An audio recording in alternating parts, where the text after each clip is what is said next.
Good evening. Welcome to the Toledo City Council work session dated February 25th, 2026. The join me in the Pledge of Allegiance. I pledge allegiance to the flag of the United States of America and to the republic for which it stands, one nation, under God, indivisible, with liberty and justice for all. And Paul, could we have roll call really quick? I'd be happy to. Councilor Byrne? Here. Councilor Keating? Here. Councilor Kaufman? Here. Councilor Chambers, is he going to be with us tonight or not tonight? He's excused. He will be absent. Council President Sylvia? Yes, sir. And Madam Mayor Mix? Yes, here. And with that, I would like to turn over the floor to our City Manager, Rich Hebner. Thank you, Madam Mayor. Just a couple of items for the record this evening. First off, Mr. Johnson received an email yesterday from a member of the public, and that email was followed up today asking that it be shared this evening. I just wanted to state on the record that since we transitioned fully the fourth meeting on the fourth week of the month in October to a true work session, we have not been agendaing public comment at work sessions. We generally have retained those to business meetings. We have, of course, the portion at the start of the meeting for items not on the agenda, and then we have opportunity during business items for a discussion for items on the agenda. But we have not regularly had discussion or public comment during, we have not regularly had public comment during discussion items such as staff reports and so forth. So since your work sessions are truly now discussion, we have not been scheduling public comment for those meetings. So Mr. Johnson did inform that individual that we wouldn't be doing that item this evening. And he was asked, no, I want it on tonight. I just wanted to clarify on the record that that will be shared with you at your next business meeting. Okay, that's Ed first. So if this agenda is the agenda that was shared with the public last week and ahead of this meeting, it does provide instructions for public comment to be submitted by a certain time to be included in the meeting. I just wonder if it does, and you're correct. If you don't mind. Oh, I'm sorry. I thought you were done. My bad. Sorry. I wonder if recognizing that the agenda did provide instructions that could have led to an expectation by the public that public comment would be accepted, could we make an exception for public comment to be accepted or for this statement to be included in, for the record? No, this is a standard practice that we do, and we are starting to codify that statement for the public comment is normally that's during any other meeting, and these are fairly cut and paste instructions. And we will be updating the work session agenda to reflect that, to expressly reflect that comments that are submitted in writing in advance of those meetings will be shared at the next business meeting. But yeah, because we didn't have it on the agenda this evening, I understand where you're coming from, but it was collected. It will be shared with council. Just wanting to have it in accordance with the way our agendas are being structured. And I just asked a follow-up question to know whether or not the content of the public comment that was submitted is time sensitive. It is not time sensitive, and it is not related to any of your discussion items this evening. Last week, you said that we had received another one and you were going to supply that to council. We haven't got that public comment. Yes, my apologies. I was going to get that to you at the end of the meeting, and I needed to use the restroom and didn't get a chance to get that to you before several of you left. So I'll have that together at your next meeting as well. Can you send us, can we get a copy of tonight's too? Yes. The one that was. Yep, absolutely. And then the one other item, Madam Mayor, is one of the discussion items that was slated on your agenda this evening was a follow-up on the Oregon Sustainable City Year Program. Yeah. That item I've had a chance to do a little bit of additional background on. Basically, what we would need to do as a city is submit a non-binding letter of interest by Monday, simply stating that we are interested in learning more about the project and potentially submitting a proposal to participate. There's also a webinar tomorrow that will provide additional information that I'd like to bring back to the council at a future date. So Are you gonna be watching the webinar, or do you want some of us to try to watch it? I need to look at the timing of it. If I'm not, I was anticipating asking Mr. Johnson to, but he is going to be out tomorrow. So I am anticipating that I will sit in on that webinar. You don't know what time it is? It's at Noon. I thought so, but thank you very much. So I just wanted to. there will be a recording. Perfect. Perfect. So I just wanted to share that there's nothing that's needed on that item prior to your next meeting, and I'd like to come a little bit more prepared for that. So I'd like to move that item to March 4th. It sounded like at your previous meeting that there was kind of a consensus among council that, hey, depending on the cost and other commitments by the city, this is something interesting. So unless any council member has an objection this evening, I'd like to plan on submitting that non-binding letter on Monday just to kind of continue through the process. Yeah, so I may have misconstrued a little bit, or there may have just been a bit of a disconnect. So Rich is largely presenting on information that I researched over the past couple of weeks, some conversations I had with the Sustainable City Year program. There is a component of the form that states our interest that does ask for us to state one or two potential projects that we are interested in pursuing. And so when I had reached out to Rich to suggest that it probably wouldn't be worth us having a full conversation tonight, and that we could save ourselves a lot of time, I did kind of at least envision an expectation of about 5 minutes just to say, hey, it seemed like we were generally starting to kind of move in the direction of liking the idea of it as a Main Street revitalization project or something along those lines. We wouldn't be bound to that topic, but part of that form does expect you to say the nature of at least one project you're considering. So I don't know that you could necessarily do the form without that.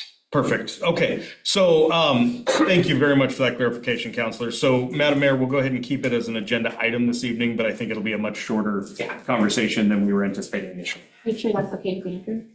I think that's okay. Can you send me a link for that webinar when you Absolutely. find out the time and everything? I'd like to I can do it and watch it. I know it'll be recorded. Paul was the one that brought the webinar information to me, so he'll forward that to you right now. And you'll let me know tomorrow what time it is or whenever you find it, you just text me. I think you said it was noon, Councilor? Never mind, don't text me, I know the time. Perfect. It was also in the latest League of Oregon Cities bulletin. So Madam Mayor, that's all I had before we dive into the items this evening. Thank you. So the first item up for discussion is the Oregon Department of Forestry. Madam Mayor, we're getting them connected so they could share a PowerPoint with you guys. Great. Just getting in there right now. Yep. Yeah, thanks for that. There you are. I'm gonna promote you now. If you could mute your. Yes. Thank you.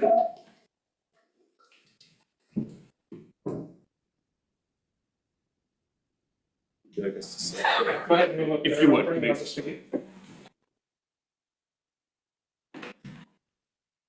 I just want to make sure the microphone.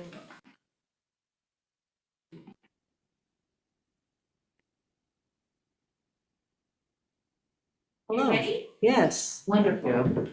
Well, good evening. Yeah, thank you all for having us here.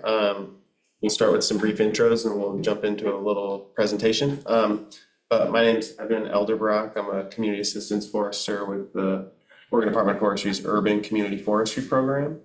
And I'll just introduce Allison while she's getting the presentation up. This is Allison O'Sullivan, also a community assistance forester in Urban and Community Forestry.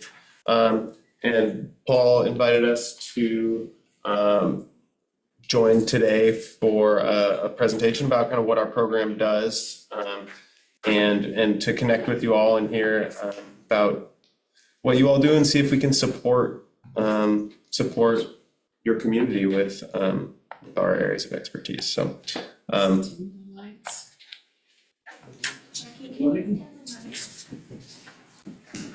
I still kind of want to go down and actually hang out. You got there. The better? Is it text or pictures? I would say it's mostly pictures, but there's a little bit of text. We're gonna try not to kill you by PowerPoint text. So no. I'm a little used to doing this. Okay, great. yeah, so I guess without further intro, we'll just dive right in. Do you want Yeah. Thanks, everyone. So, we are here, as Evan said, from the Urban and Community Forestry Program with the Oregon Department of Forestry. Our whole role is really to provide assistance throughout the state in the realm of urban forestry. So we'd like to just talk a little bit about what we think about for urban forestry and hear from y'all. So please interject if you like. We'd love to have more of a conversation. And we'd like to share about benefits of urban forests and hear from y'all. We have some ideas of stewarding the urban forest. And then our UCF stands for our Urban and Community Forestry Program. And we just want to highlight some of the resources and assistance that we can provide. And then also, learn more about your local, context, your local urban forestry activities or challenges. So, on that note, we think of, infrastructure as like water, right? Power, streets, sewer. We also think of us as urban forestry as an essential infrastructure. So, if there are any at this moment that you're thinking of, goals or strengths or opportunities or challenges that you have in the realm of urban forestry, feel free to let us know just now. And maybe we'll provide some more context about what urban forestry is and how it might apply to your community. If that's not clear now, hopefully it is clear after the next 15 or 20 minutes. Yeah. So, when we talk about an urban forest, wonder what y'all think about. You can, think about that. And, for us, we're really talking about that intersection of trees and people. So not necessarily, the national forest or the big state forest, but really where the trees are right around here, right? Does it also constitute inside city limits? Yes, specifically. Yeah. So in fact, if we look here, we could kind of overlay the city of Toledo. And so where you have, your pocket parks, where you have maybe you have trees in the right of way, street trees, where you have parking lots and you have trees, like that is the urban forest. Yeah. Yeah. Toledo practically is the definition of the intersection between city and forest. Yeah, exactly. Yep. You want to talk about this here, the Sure. public versus private? Yeah. Yeah, and all of this framing of what our program does is generally work with cities or nonprofits within cities or other community partners in the stewardship of trees on the properties that they manage or support the management of. And that can take place on public areas that are public, parks, public buildings, like trees that are planted maybe around City Hall or something like that, on school properties. But this also includes private areas, so residential yards, trees that are, in community members' yards or in commercial centers, on hospital properties. And then depending on the community and the management, this includes natural areas, which can either be publicly or privately owned, streets or street trees, those that run kind of within the right of way on those planting strips, or potentially, they could be along streets and in a private lot. It can kind of depend on the city and how management of the right of way parcels works. And then, also parking lots, which could be private or public.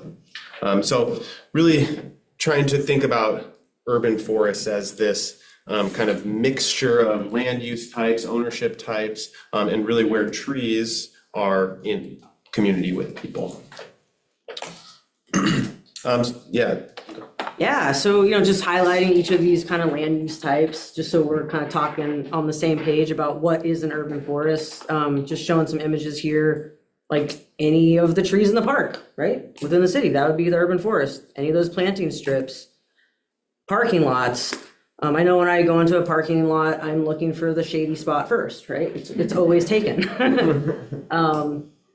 Residential and commercial lots. And all of these different areas, they have different considerations, and we'll talk more about that when we talk about how we might steward those different spaces. Obviously, private properties can be really different than public property. Schools and public buildings, there's often a lot of plantable space. There's often big trees around those spots or opportunities for new trees. And, one of the reasons why we love urban forestry so much is that this is where kind of that connection between people and trees, people receive the most benefits from that intersection with trees. There's been a lot of research around the various benefits of trees, from, filtering out air pollutants, filtering stormwater, to things like reducing risk of cardiovascular disease, and improving mental well-being. And then, kind of more economic considerations like increasing property value, or increasing commercial activity by having trees on your commercial streets. So these are the kind of multifaceted benefits that trees can provide when in cities and placed in communities. One thing that you'll hear us advocating for is, you'll hear from Allison later, as this concept of right tree, right place, which just means that, not every tree is perfect for every single location. Context really matters. That can be like the climatological conditions, but it can also be the available planting space, or are there overhead utilities or underground water pipes that you don't want to plant a tree right next to. But we will always advocate for, depending on that context, putting in the tree that can provide the most benefits for that given location. So we tend to say, like, try to go for large form trees if you have the space available for large form trees. But if you're under a power line, probably not the best place for a large form tree, and you might choose to put a smaller tree. Or if it's right in front of a stop sign, you might choose to put no tree, because that's not a great place for a tree. Or like we have on Main Street, that's busting up all of our sidewalks going down our street. Yeah, and that can definitely be a challenge, and something that we can kind of talk about, how to manage these different types of infrastructure when they are, to help them coexist, because not every tree, different trees have different kind of interactions with sidewalks. Not every tree is ideal for placement right next to a sidewalk, and depending on the available planting room, maybe it's no tree is the proper thing unless there were some significant alterations made. One thing that we talk about a lot is urban forestry. Yes, it's about trees, but it's equal, if not more, about people. If there aren't people, then you're not really doing urban forestry. So we really tend to focus on the community and recognize that the work that we do is very place-based. The urban forestry in Toledo is not going to look the same as the urban forestry in Newport, and it's not going to look the same as urban forestry in Corvallis or any other community. It's really about the people in that particular location, and we want to meet communities where they're at with what your needs are, what your challenges are, what your opportunities are, and what your community is interested in, and try to hopefully bring information, technical assistance, and opportunities for funding to help leverage the opportunities that you have to provide the health benefits that we kind of explained earlier.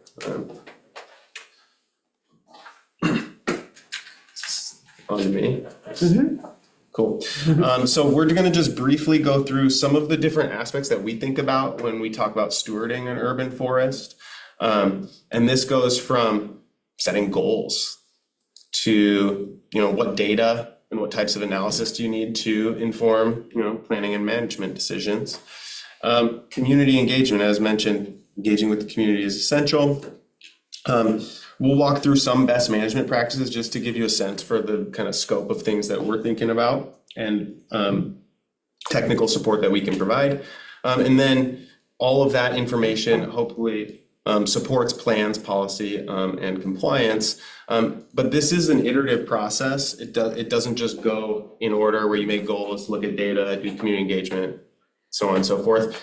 that each of these aspects of urban and community forestry stewardship supports another. So when you get to the plans and policy and compliance, that doesn't mean you're at the end. You're sort of at the beginning, and now you're doing reassessing your stewardship goals, reevaluating your data, and continuously engaging with the community. So there's a wide variety of stewardship goals that you could consider. These are just like some different examples of what stewardship goals might look like. In some communities, that's following this kind of like 330-300 standard, where, you know, from every house, the idea is to be able to see 3 trees.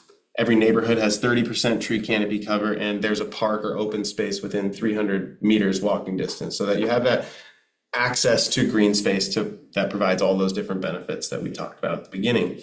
And depending on your community, those goals might look different.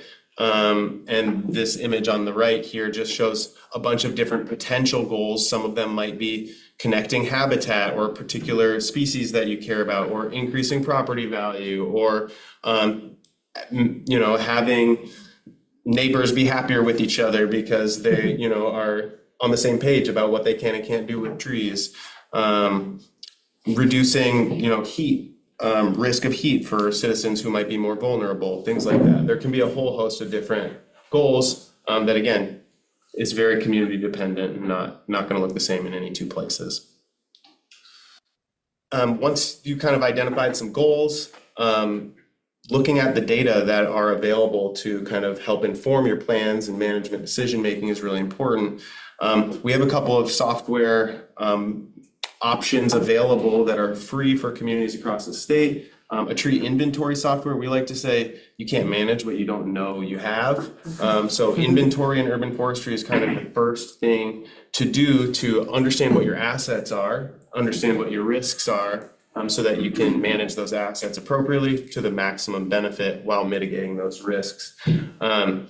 We also have access to a free canopy software. So this has tree canopy data for your community. It's broken down to the census block group, census tract levels. So you can look at areas of town and how much tree canopy cover they have. This is to identify potential opportunities for planting, or communities that maybe have less access to some of those benefits that trees provide. And you can layer this with other socioeconomic, demographic factors that are important if they're important to your community. They're built into the tool, so you can kind of use little sliders to adjust your priorities to identify kind of priority areas within town that are identified in the tool for planting. And then there's a whole host of other different considerations for data, of course, operational budget and things like that, where benefits and burdens are existing. Zoning overlays can be really important depending on your community and the different zones and that you have, and then data from community as well. And we advocate for engaging community at kind of every stage of urban forestry. And, you know, this is nothing revelatory. It's, you know, surveys, focus groups, community discussions, open houses, to understand what the community wants and needs are, what they are experiencing in terms of challenges. And again, this is iterative, or can be iterative, whereby, you know, you're soliciting information from the community and incorporating that information into decisions and bringing those decisions back to the community and working to support the community needs along with sort of the needs of the management of your community. Yeah, so, you know, all of these ideas are great, and you can do them in lots of different orders. And right now you have trees, right? Probably some of those trees are in the right place, and probably some of them aren't. So we're going to talk about, you know, BMPs or the best management practices. I do have a couple of handouts I'll leave about this idea of right tree, right place. And it really comes down to just thinking about what infrastructure already exists, what is the characteristics of these trees. Tree selection is, you know, always the best thing to do first, right? Like maybe we could have mitigated that sidewalk issue if there had been a slightly different tree selection, right? So this is just one of the best management practices, is this idea of right tree, right place. And I have some handouts, as I said, from the Arbor Day Foundation that really spell that out. And this is my favorite ethos, so I'm happy to provide more information about this at any time if y'all would like. When planting, I mean, who's planted a tree? Yeah, easy, right? There are some things to take into consideration. And when you get this nursery stock on the left with those circling roots, if you just dig a hole just big enough for that and plop that tree in, that tree is probably not gonna live as long as it could if you didn't do the root prep. This picture with the blue gloved finger pointing at that. Anyone know what those are called when there's roots circling right up on the stem? Feeder roots. Yeah, and girdling. They're also called girdling roots. What is it? Girdling root or feeder root. So Feeder there's root. kind of surface roots that, sometimes at the nursery, when plants get up potted, soil gets put up on that trunk, those roots will come up high.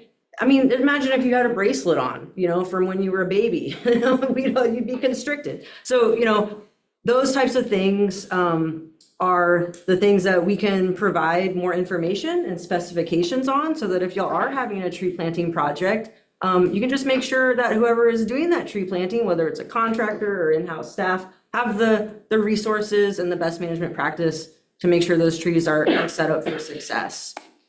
Of course, once you plant a tree, you can tell it live or die. It might do either. If you provide specific maintenance and monitoring, you have a better chance that picture on the right isn't going to happen, right? You can kind of see in the picture at the base of that tree, there was a big cavity. We don't have crystal balls, but you could have done, or not you, but this community could have done some tree risk assessment to say, that's got a big cavity. That tree is going to fail the next inclement weather, right? To get ahead of those kind of catastrophes so that people don't associate trees only with the windstorms that you have, the ice storms, right?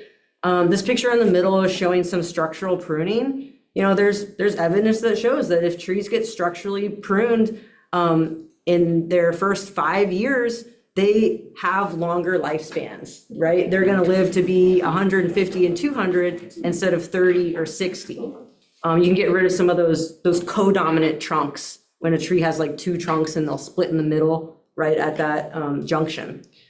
So these are just some of the best management practices that our team can provide free training and workshops on if your community so desires. I talked a little bit about specifications. Maybe y'all already know that there are tree care standards that are the industry standard. So if you're looking for, what are the specifications? What are the standards? You don't have to go out and do a blind Google search. We can point you right to that information and, set any trees up in your community, set them up for success. Anyone here know a certified arborist?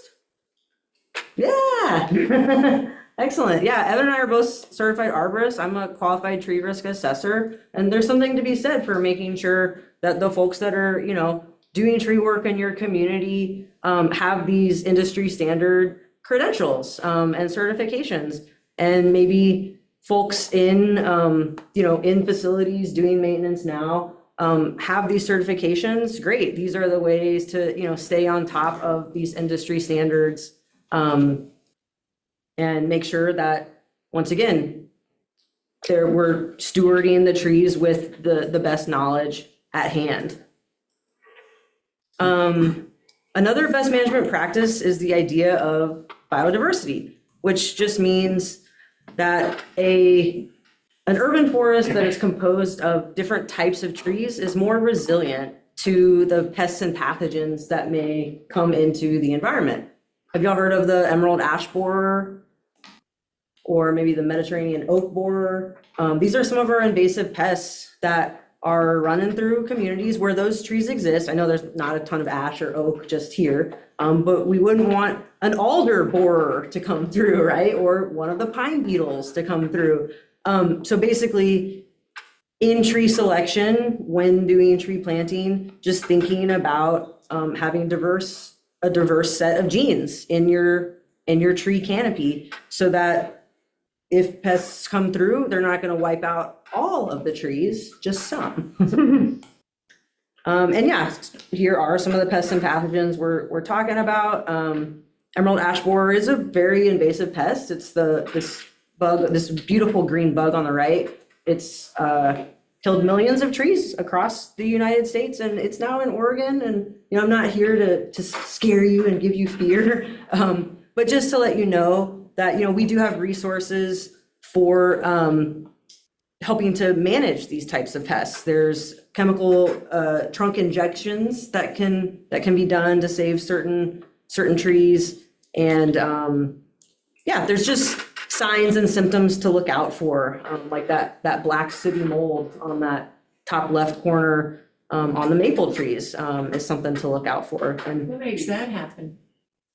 it's basically a fungus, and it, at the end of the day, what makes any pathogen happen is that there's an entryway for it, right? Okay, yeah. So, it could be that a tree was not planted in the right place. It needs sun exposure, but it's in a very shady spot, right? So we come back to that, like, right tree, right place. It's just like if a human is already not doing well, they're susceptible to more pests, right? If a tree maybe doesn't have the soil volume that it needs, then it's going to be more susceptible to other pests. Okay. Yeah.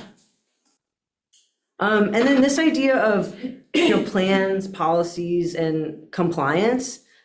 Nobody likes Big Brother. I live out in Damascus. I have over an acre. I like my space and my trees and get to make my decisions. And at the same time, there are public lands where you might want to make sure that a developer can't come in and just clear cut all of the 20-inch diameter trees, right? Without maybe some thought about it, right? So it's good to maybe have a process for when a tree can be removed on a public land. Some municipalities like to have a process for that on private land. It just depends on where your community is at and what you might be interested in. A lot of times, we think, well, we have trees, we don't really need more rules about them, right? But trees are the one infrastructure that once they go in, they appreciate in value, right? They don't depreciate like other hard infrastructure. But at the same time, if your trees are all maturing and new trees aren't coming in, there's no succession, right? So a good way to get a fund for planting new trees is sometimes to have some process for if a tree of a certain, width gets removed, then X number of trees need to be replanted, right? We all are, gonna be succeeded by the youth who come after us, and we want to make sure, that they have tree canopy as well. So this is this type of, plans, policies, and compliance. It can encompass anything from like thinking about working trees into your, land use master plans to, thinking about going for adjusting your tree ordinances, right? So just to kind of start to wrap up here, we are here to kind of offer our support in whatever way your community is interacting with trees. That's sort of our area of expertise. Some of the things that we can do are providing workshops, presentations like this, whether it's to city council or a commission or to the public, or to the city staff, what have you, or to host, planting trainings or workshops to the community for a particular technical support aspect related to trees. We can support with urban forest management planning or tree ordinance development, pest and disease preparedness. One thing that we pride ourselves in is having a really broad network of folks who are doing this work, whether across the state, and so we can connect you with other folks that are in a similar position to you, if or with people that you need specific types of expertise from, and we don't have that, we can try and connect you with those folks. In addition to potentially leveraging existing funding or partnerships for funding with other cities or other communities. There is also, our program is the administrator of the Tree City USA program. And so we support, actually Allison does most of that administrative work to make sure the Tree City USA program goes off. And Toledo is a Tree City USA. Yeah, y'all are. It's awesome. You're, what's that? We're long timers. Yeah, you are, yeah. And, I commend you, right? Y'all have gotten growth awards so many years, and, your tree ordinance is, it's great. I get to read about 70 tree ordinances a year, and they're not all great.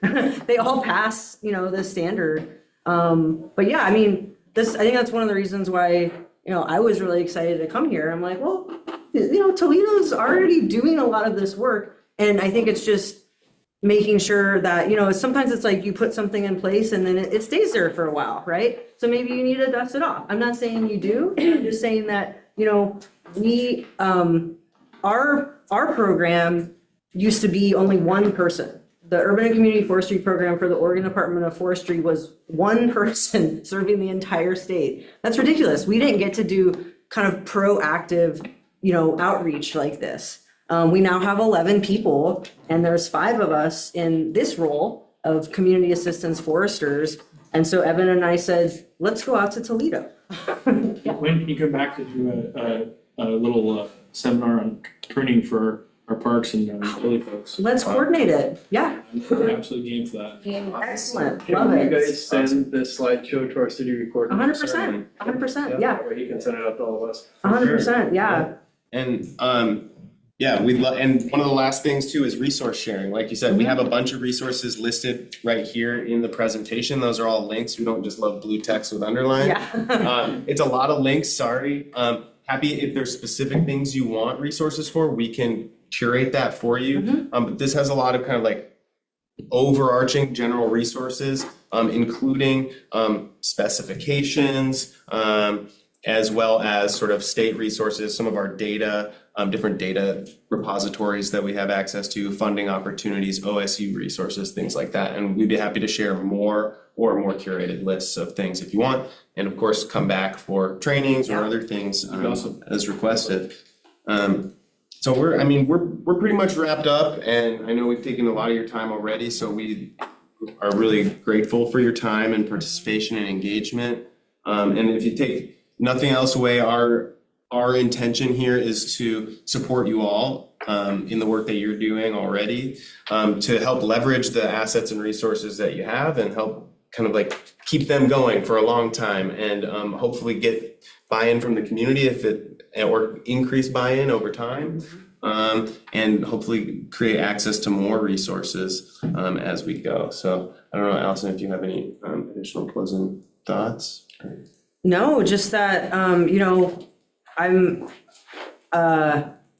when other cities are deciding if they want to create a tree ordinance or they want to kind of go for, the recognition of Tree City USA, I will say, and they'll say, well, we're not Portland. I will sometimes say, yeah, but are you Toledo? Right? And, give them that inspiration. So just know that, doing the work that you're already doing, even just to be, the Tree City USA and to, have your ordinance in place, y'all are a role model for other cities of this size in Oregon. And there's about 70 Tree City USAs in Oregon, which is great, but that's not all, there's a lot more cities. So, so thanks for what you're already doing. And I got to work at an up at Hoyt Arboretum for a number of years and have done maintenance with trees for about 15 years. And now I get to do a lot more presentations, and so I can't wait to do some actual pruning. So let's definitely, get a pruning training going. Thank you very much. Yeah, excellent. Thanks, y'all. And if you have any questions, we're here until you don't want us here anymore, and then we'll go. And I just have two handouts, but we'll email you all the PDF. Is there someone I should hand this to? Rich. Rich, okay, Take 'em right great, here. wonderful. So this is Thank you just the very right much. tree, right place, and then Perfect. a draft prohibited tree list. Thank you very much. Thank you all. Also, we should sign off the- Oh, yeah.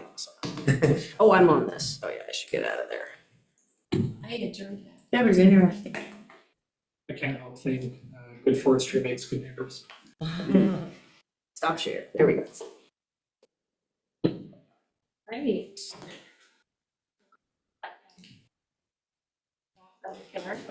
I wanted to mention one thing for those online that are listening. No? No one online anymore. Other than Savani and Judy. All right, never mind. It's a waste of my breath.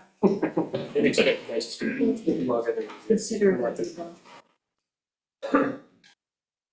I guess we're moving on to our water conservation discussion.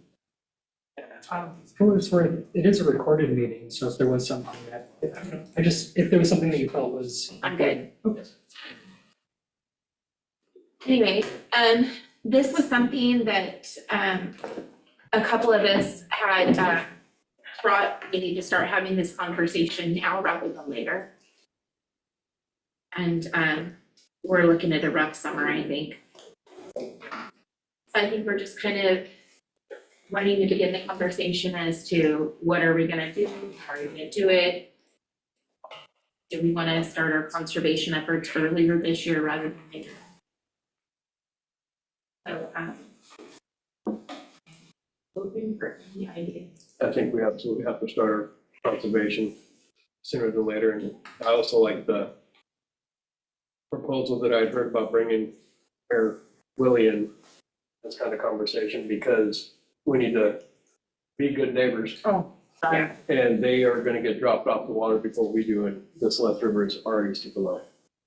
Well, and we were at a community meeting the other day and somebody from Newport mentioned they were gonna be possibly getting their water from the Slits River. Did I hear that wrong, Rich? I didn't catch that, that comment, so I would need to loop back on They're gonna have that a, discussion. I think their business meeting is Monday night and I think Yes. that's going. I didn't think they got water from us. No, but they do get it from the Slits sometimes. That's what I meant. I guess not from us. But it affects where our water comes from too. I mean, it's not just an us thing, it's a us, it's a let's everybody. I think we're in for a tough summer. So last summer when it was restricted, it was done by the governor, is that right? I don't recall that we did. We did. We did a voluntary curtailment. We did not require, we asked them to water.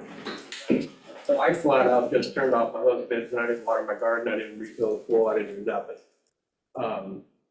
And we had a decent winter last year, or the year before.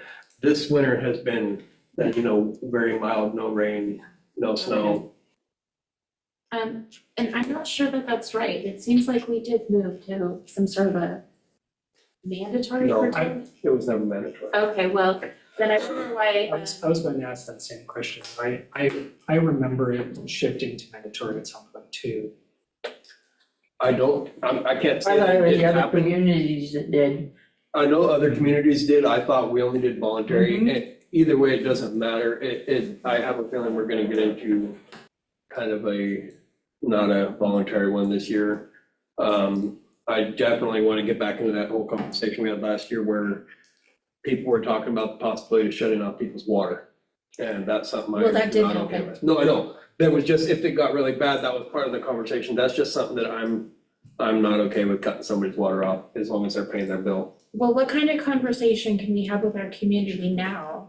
And what kind of water conservation things, how can we incentivize for them to start conserving water ahead of time? Other than, hey, your bill won't be so high. I mean, there needs to be some sort of a conversation that we can start having with our community right now. And because we're gonna be in trouble. I 100% agree. Maybe we need a town hall. That may be we've had people saying that they wanna see some town halls, and I don't think that would be a bad idea. Maybe we do a little research behind it, we try to figure out some conservation efforts that we can do, and we bring that to a town hall. Maybe we have to have more than one. What does our esteemed city manager think about that? I recall from your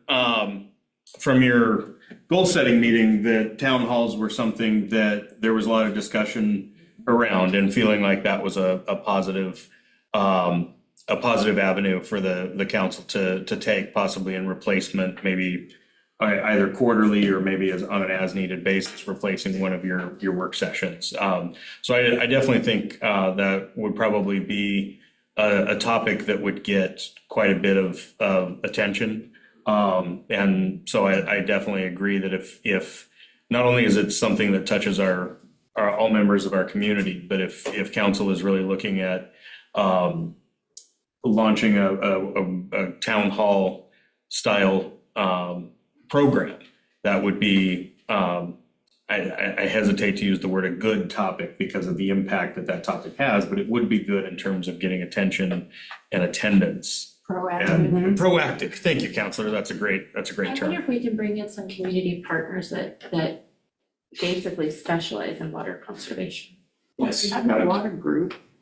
yes, we can, and they'll voluntarily do it too. It's great. I think we kind of have to go all hands on, get as much support. I think so. I think we've got to make this a big issue. So we You need have to been set kind a of date. quiet on this, Andy. What do you think? Part of this is I'm thinking about what is the desired outcome that we're doing this toward a little bit, because I think getting ahead, doing our part more preemptively is incredibly valuable. But one of the things I think about is the first rights to water, that I don't believe that we have, say, first right to the water necessarily, the state would. So if there were drought conditions, we could do as much conservation as we want, but I don't know if that's true. that's, I don't know either, right? And That so- was actually a question I was asking Mr. Lorimore a moment ago, and the city of Toledo has the most senior water right to up to 2 million gallons a day from the Siletz Yes. River. We have and more rights than the city of Siletz and also Newport. Yes. We have the oldest rights. And I heard somebody tell, at one of these conversations in the past, it was that our rights are more codified than the state's. okay. Yeah. And that's what I wanted First to, in time. that's why I was so quiet, is I was trying to process I was trying to remember from last year where we were on that. So that helps me a little. Great.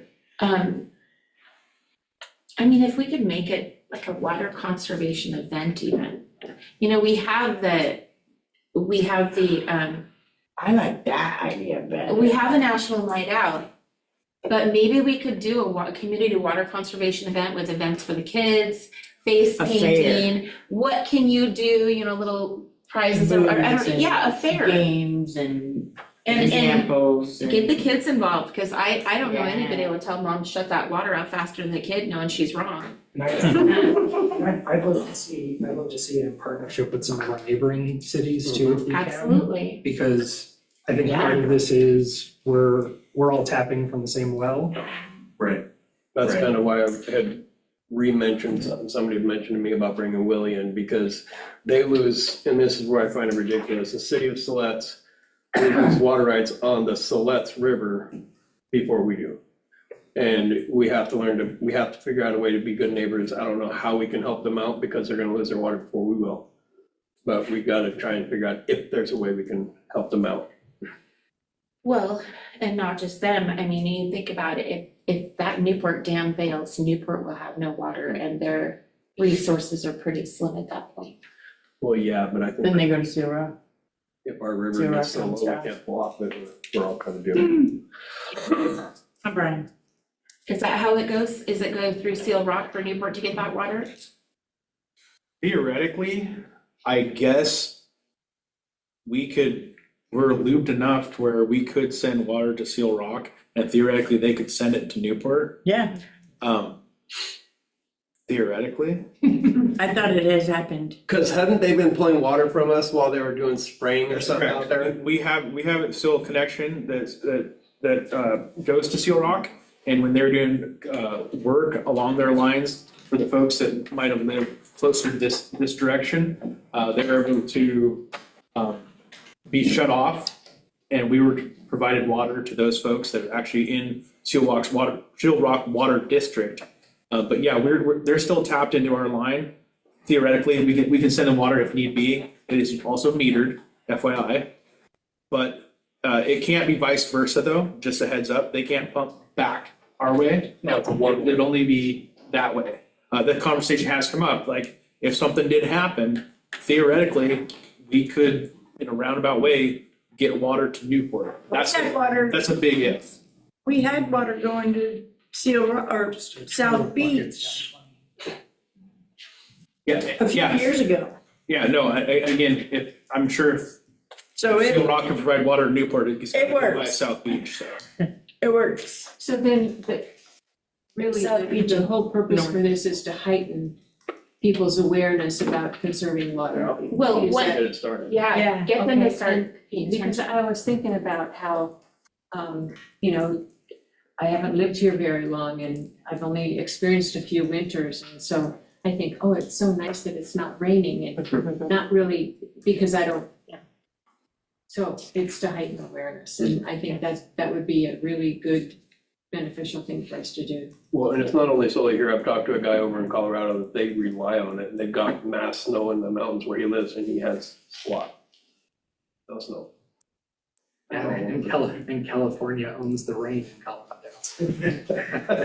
There was also My favorite a, policy things from when I lived there. there was also a post that I saw from a Medford weather anchor back in December. It was a picture from Crater Lake. And it said, you know, we have 35 inches of snowpack at Crater Lake right now, and usually same time of the year, the average is 81 inches. They were, at that plus, I think it was like 46 inches shy of how much snow they normally have at that time of year. Yeah. So do we set a date for this now, or do we? Well, my question is, do we want to do a town hall first? And start the conversation and then allow us a little more time? Because I mean, Yes. right now wouldn't be the best time to have a community fair. Huh? That's a good idea too. Yeah, I think so. And an opportunity could come up with, we're in the budget cycle, we're going to be talking about water rates and stuff like that too. So it's not like we couldn't kind of put the two side by side and use water rates. This is the sort of pseudo pessimist in me. People will come out to complain about us. Definition? Pessimist? The pseudo pessimist, what does that mean? It just means I'm kind of a pessimist. But people will come out to complain about the fact that we're very likely going to be raising our water rates, and while they're there, let's talk to them about conservation. Yeah. You won't have to pay so much if you conserve water, and we won't shut you off if you Okay, conserve water. so, but are we gonna set a date now, or? I think maybe we come to a consensus on what we want, and then we Yeah. task our city manager to set up a date and time, and that maybe a doodle poll that would work for everybody, and we have a town hall first, so we can get the conversation started, then we worry about having an event, and with, like what Andrew said, when we had that first conversation, get people talking. And the town hall can be more than just about water conservation. Yeah. I mean, we can loop in the Art Toledo or, you know, some other programs that we have, or other things that we want feedback on or issues on. I mean, it doesn't have to just be water conservation, but I definitely want to start having that conversation. I think they said something like, it's good to have 3 topics for a town hall. Okay. I really think, you know, when I've been It's a wider variety. kind of every once in a while pitching the idea of adding more town halls to our schedule, a lot of it is just, I think that as we are starting to codify the way we handle our agendas around public comments and kind of getting stricter about handling public comments, it's an opportunity to reflect on how historically we've allowed public comment to be very much a conversation, and that creates an expectation that when the public comes with questions, they're sitting there pausing and waiting for an answer, that now if we're handling public comment appropriately, we're not taking their time and answering it. Town halls are specifically a chance to get their questions That is answered. And that's a really, really valuable thing that I think our community wants and has come to expect, we just haven't kind of built structure for it. This council has changed a lot. Yeah. It has changed a lot and it will continue to change and that's the nice thing about a city council is, you know, it's kind of a fluid thing and it changes with its members and the different things that we're faced with. So I think that we want to get talking about the water conservation subject and I mean, we're thinking about replacing a work session with a town hall. Do we want to do that as early as March or do we want to wait until April? Sooner the better. I think March could be good. It could also be a time, what's the timeline for our budget cycle?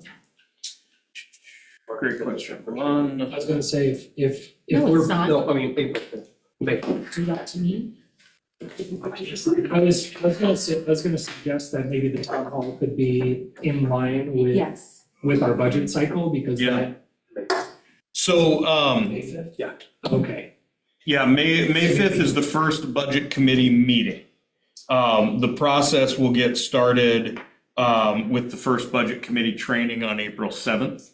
And then we'll issue public notices for the meetings on April 14th. So depending on exactly where in the budget process you think this would be appropriate, either March or April could be applicable. I was gonna say, I'll retract that idea and say, I think that a town hall that incorporates the budget, thanks, guys. That incorporates the budget would be better in June and we're closer to when the budget is actually in place and it's an opportunity for the community to get answers about what the budget means for the upcoming year. And I think we'll be able to get better answers about it at that time. So maybe March does make some sense. Yeah, because I was gonna say, I think June is too late to start having the water Yeah. conservation. Yeah. We don't have a whole lot of stuff to discuss at our next work session yet, do we? Not at this time, no. Yeah, And yeah, I would have to agree that if everybody's in agreement, we just cancel the work session and change it to a town hall. And where are we gonna have the town hall here? We could still have it here. we can still have it here, Fire or hall. or the fire hall, either one. It allows for more people and more open discussion than here in the Okay. session. I'll check with Deputy Chief Robeson tomorrow to see if the room is available on that evening. Okay, Perfect. great. So I think we're starting that. And so if anybody else has any ideas or You know, community partners? when they did the forestry presentation, Mayor, they talked about community engagement. Would that perhaps lend itself into being part of the town hall? I mean, it can if you want to have a community engagement about Well, urban forests. you said three topics. I didn't say that, Jackie Oh, did. yeah. But it was a good idea. That it's 3 topics. Yeah, there's 3 topics. Because it gathers a larger crowd, I mean, we can decide what topics we want. a more diverse All crowd. right, yeah, I mean, that certainly could be one. Especially if we don't have anything else to say, they've got a really nice, long Yeah, they do. thing that you can, you know, we can sit back and snap in the back while they give all that information. You know, okay, so I think we beat that one somewhat to death. I also think we have a Consensus, you did. outline of the plan. I don't know. I thought that we were just gonna move to do a town hall. But okay, I guess if we're gonna do a town hall, we better pick our topics. No, I said, did we have a consensus to do the town hall, is what I was getting at. Because we can't. Yes, but we don't have a consensus on the topics. Yeah, I thought we agreed on the town hall. So. Well, who wants to do the town hall? On planning. Who wants to do the town hall? Who wants to do the Town town hall? hall. Okay, Okay. We have one you don't wanna do the abstaining. town hall, sir? Why don't you wanna do the town hall? You don't listen.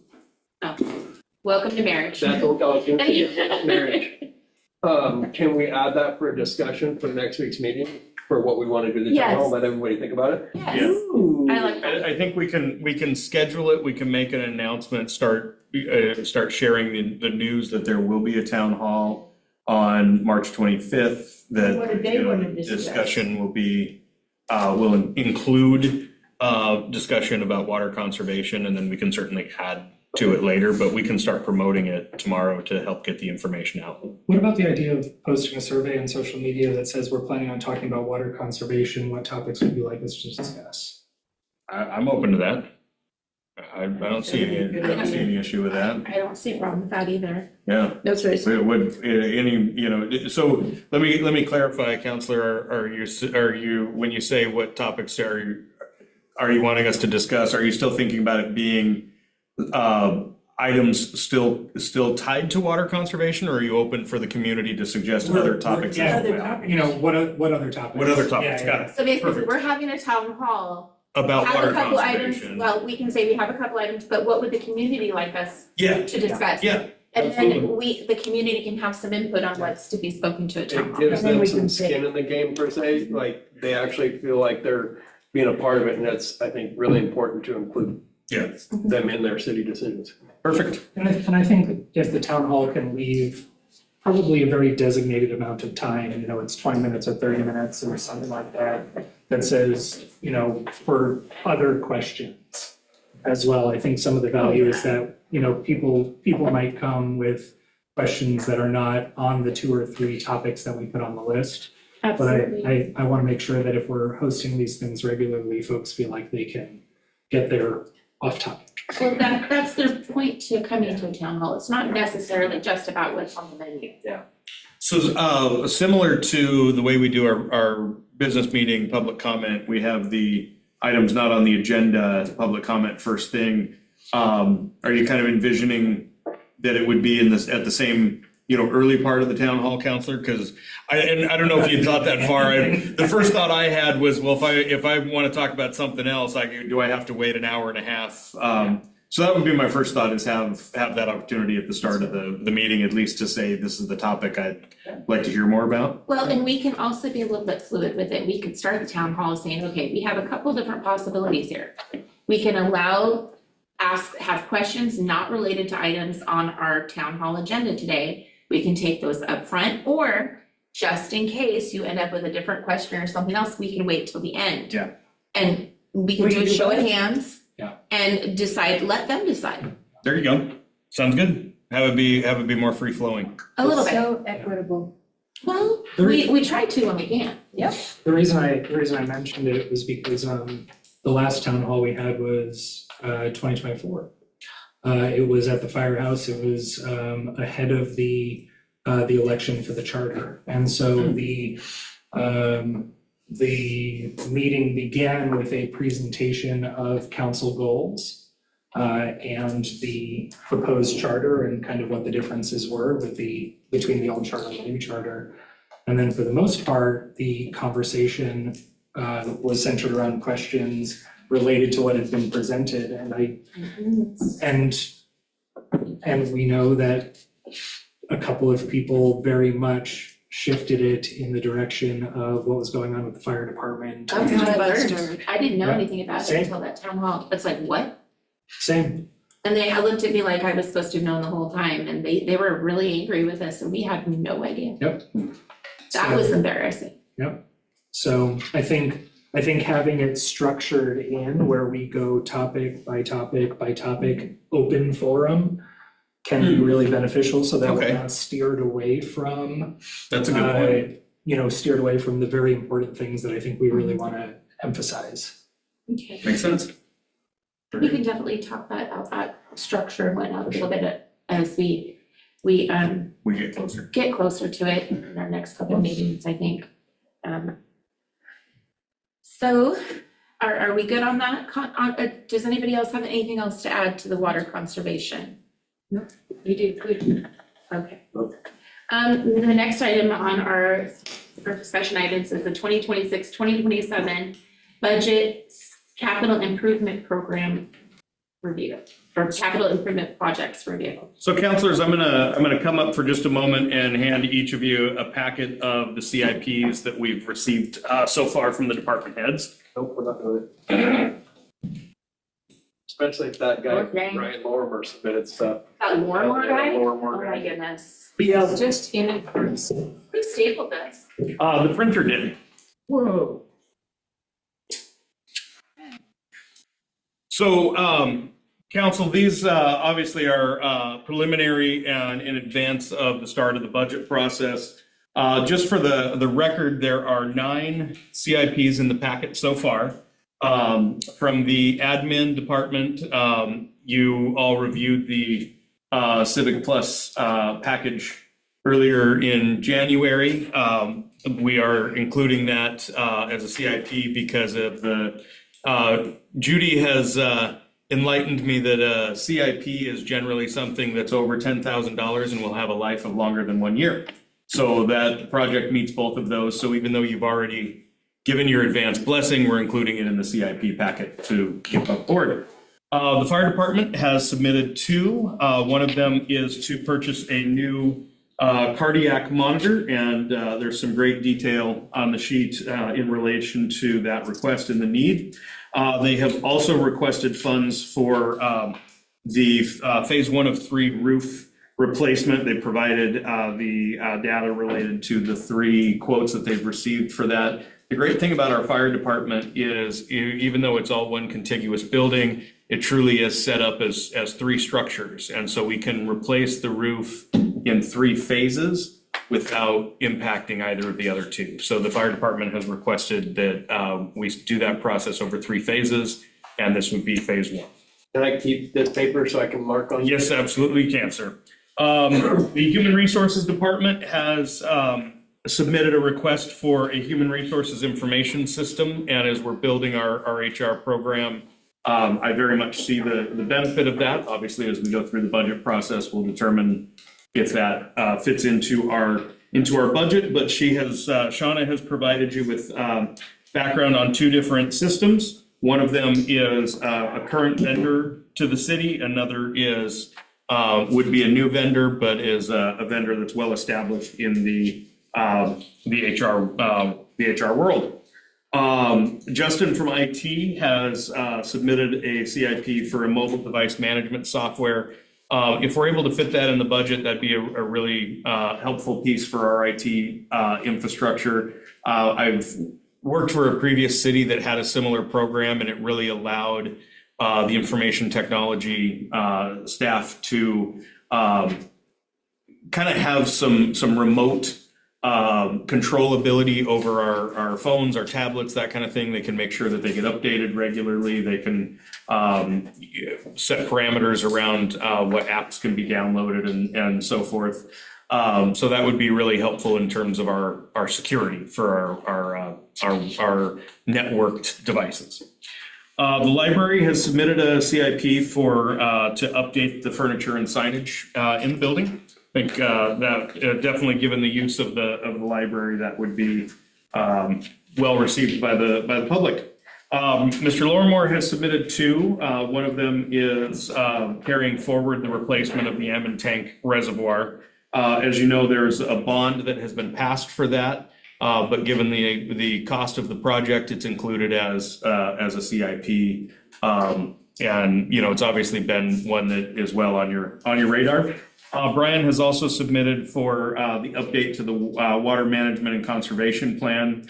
That's a requirement from the Oregon Water Resources Department and part of the city's comprehensive planning.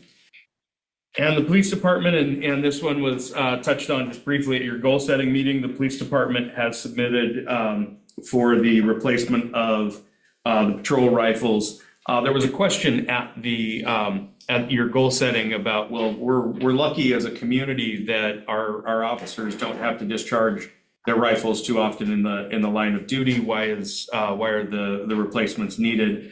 While we are very fortunate that rifles are not discharged in public safety measures in town very often, our officers do regularly discharge them at the firing range to keep up their skills and their certifications. And so we want to make sure that our equipment is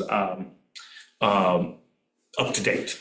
So those are the 9 that have been submitted so far. I did ask the department heads to submit their preliminary CIPs by the first week of February, so we had the opportunity to give you at least a preview. I have let them know if other projects come up that they can certainly submit additional requests for evaluation. Just a peek behind the curtain, the total requests so far is $2,521,522.29.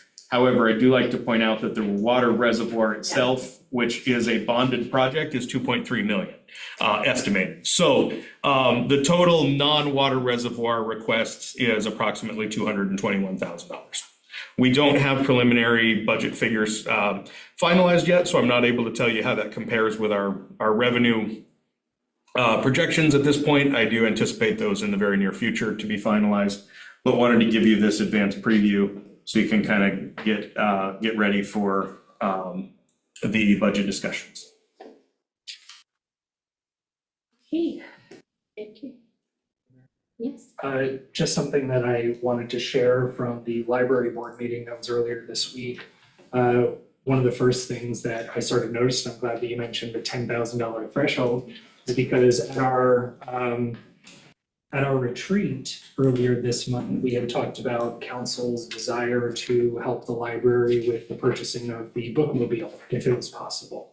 That was one of the big projects that Harrison and the team at the library were working on. I wanted to share that it looks like that gap, I'm sure you know this as well, Rich, that gap in grant funding for it might be as little as $5,000 or $6,000, which is a fantastic place to be in. Yeah. They had put in for the county economic development grant, for a pretty decent chunk. They didn't obtain that grant. Some other programs were awarded ahead in a very, very, very competitive year. But in terms of what the sort of capital investment from the city might need to be to help bridge that gap, it is wonderfully small. So I just want to emphasize that bookmobile is something that we as a city want to help them to acquire. That might be a fairly small lift. And thank you, Counselor, for mentioning that. Library Director Harrison Baker did mention at our last management meeting very much what you just shared. And I let him know that even if it falls below the threshold of a CIP, we will make sure that it gets to council's consideration along with the budget committee as part of the budget process. So that's why you don't see it at this time, but we'll make sure that it's in the hopper. Cool. I just wanted to mention it since it's a vehicle purchase that they're looking to make. I know that the cost of it is still, they're still expecting it to cost about, I think, $30,000. Yeah. And they're currently sitting around $25,000 of expected funds for it. Which is great. Yeah. Thank you. Well, Andrew, don't stop talking yet. The next one's your bailiwick. Any questions, council, on the CIP? Any other questions on the CIPs thus far? No, but I think it's, Yes, you do. I think it's asinine that our officers have 15-year-old rifles in their car. I definitely agree that that's something that even if they're not discharged in the line of duty too often, that probably should have been updated before. I saw that number and I about, Yeah. kind of, Yeah. 15 years is a little old to have a service weapon for our police department that is out there trying to protect the city. Agreed. Service one. Well, guess what? This council gets to rectify that. That's a good thing, because honestly, I'd rather see them looking at their weapons a little sooner than that. Because, I mean, anybody that knows firearms knows that if you get a fouled weapon and you fire it off, it could have a tendency to blow up in your face. I think the council should be able to test out the new ones to make sure they're safe. There's a scary thing. I will have to take a pass on that, but I'll watch you guys do it. I don't think they're gonna be let it. That's one heck of a work session. Really quick, speaking of the police department, we have a couple of projects that Chief Pace has brought forward. And I know that obviously we've been talking quite a bit since I started and long before about the possibility of relocating the police department to the Civic Center building. The projects that I have greenlit to go forward would be coming out of the facility reserve fund that has been built up for the police building. And they're projects that one of them is not necessarily one that would be directly tied to the future market value of the building, but there's another reason for that. But the other projects are ones that either, even if we move the department, when we go to put the building on the market, we would either need to finalize the projects or have them or take a hit on the resale value of the building. So one of them is paving the back parking lot. Another is, and our while that project's going on, our Public Works Department is going to restripe the front parking lot, which very much needs to be done. Are you talking about at the new building? At the current police The station. current building? Yes. So we're going to pave the back parking lot. We're going to restripe the front parking lot with our staff. Also, the HVAC system runs in a 3-zone structure, and only one of those zones is operating right now. Again, even if we move the department in the near future, we'd need to replace that before we sold it. So we're So you gonna. mean we're not gonna have wiggle way on the parking lot? That's good for me too. And then the other project that we're undertaking is we're installing digital locks in the interior doors of the building. Right now, the system that operates the magnetic digital locks on those doors is tied to the dispatch software that the city still retains. City of Lincoln City is coming to collect those machines and that software end of April, was it, Brian? In April. In April. Yeah, so we've set a goal at the end of March to replace the door handles on the interior doors with systems similar to what we have on the city hall buildings, so that we are still compliant as a police department. And again, we have that reserve fund. So just wanted to mention that there are some projects that are going to get done this year that you don't see in your packet, just because they're within my signing authority, and they were things that clearly needed to be done. So thank you, Madam Mayor, and that concludes my report on the CIPs.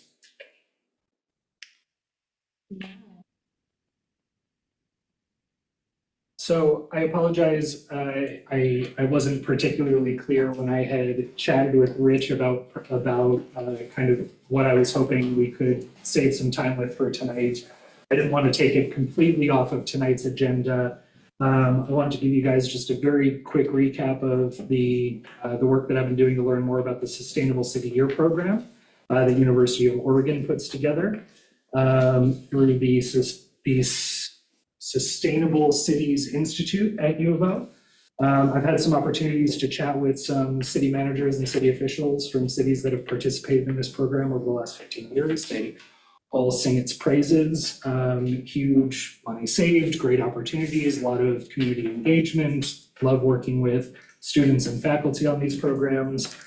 The main thing that I wanted to draw some attention to was that the deadline that I mentioned of March 2nd for stating interest is really, I was using the analogy with Rich and Paul that it's basically like opting in to receive email updates for things. It's really just it's so non-committal that the idea is just, we are saying, we have a project in mind that we think might be something that we could leverage this program to accomplish.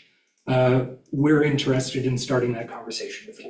So by March 2nd, our city would just need to submit an online form that basically says, this is the name of the city, this is the point of contact, and only one kind of real question, and that is, give us 1 or 2 examples of projects that you're currently considering. And then once that happens, they start a conversation. Rich asked me when I mentioned this to him, okay, but what's the next deadline? As in, if we were to apply or when the commitment happens or anything like that.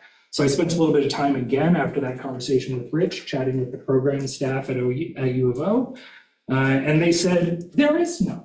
If it takes a year and a half for us to figure out what the project is and how we work together, that's how long it takes. Really, all you're doing when you submit that form is you're saying, let's start the conversation. They're not gonna send you like a dozen texts a day, like opt out, no. No, Okay.